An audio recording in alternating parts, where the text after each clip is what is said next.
now.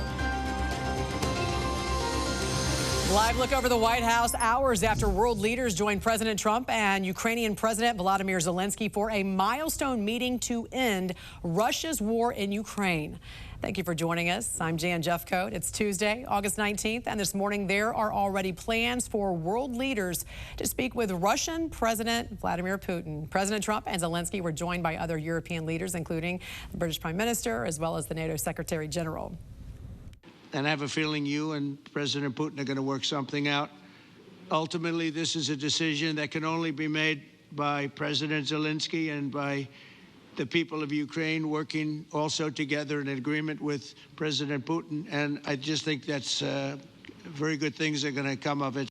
I think that we had very good conversation with President Trump. Very good. And it really was the best one, maybe the best one will be in the future, but it was really good.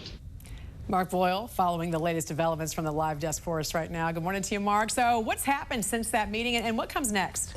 Well, the president and his team, Jan, they right now are preparing to set up a meeting between the Ukrainian and Russian delegations. That's in the next week or so.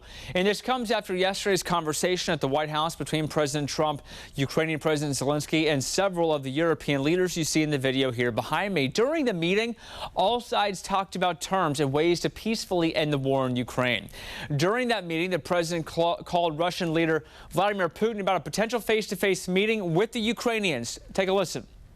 If that goes well, hopefully the next meeting will be a meeting between Presidents Putin, Trump, and Zelenskyy, where we hope to finalize a deal. We're not there yet, but that's what we're aiming towards, and that's one of the things that was discussed today is how to get to that point.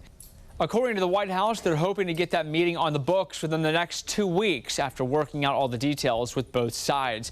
Now, one of the big takeaways from that meeting yesterday at the White House is how to protect Ukraine from future attacks in years to come. One of those ideas would be an agreement between the 30 countries called the Coalition of the Willing.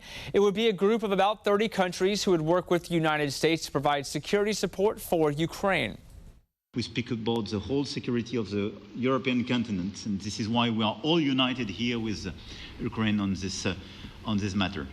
Russia is rejecting the idea of a security force in Ukraine, saying it opposes the Ukrainian army working with forces from NATO member nations. The president did not rule out the idea of sending U.S. troops to maintain peace in Ukraine, but he says Europe is going to take the lead on all of this. Updates as we go throughout the morning and later this afternoon right here at the live desk.